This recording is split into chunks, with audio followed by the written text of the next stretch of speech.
আমার ছেলেকেই ভালোবাসি, তাই আমি যদি ছেলের বউটাকে একটু ভালো রাখি, ছেলের বউটাকে ঝগড়াঝাটি কম করে ছেলের বউটাকে একটু ছাড় দেই, তাহলে কে ভালো থাকবে? বেসিক্যালি ছেলে।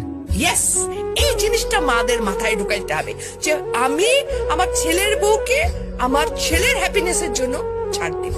সত্যিকার অর্থে যদি আমি বলবো, একটা ছেলের বিয়ে দেওয়ার পর সংসারটাকে হ্যাপি করার ক্ষেত্রে 80% ক্ষেত্রে একটা শাশুড়ির ভূমিকা অনেক, মানে ছেলের মা।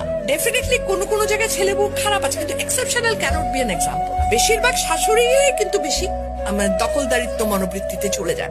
এখানটায় যদি ওনারা একটু ছাড় দিতে পারেন, ওনারা যদি একটু মনে করেন যে না, একটা যখন আমি আমার মেয়ের জামাইকে বলছি কি, আরে আমার মেয়ের জামাই কত ভালো, আমার মেয়েকে কিছুই করতে দেয় না, সারাদিন অফিস থেকে এসেও সে মেয়েকে রান্নায় হেল্প করে। আর ছেলের ব্যাপার হলে তখন আমরা কিন্তু কি ছেলের বউ সারাদিন ঘুমায় থাকে।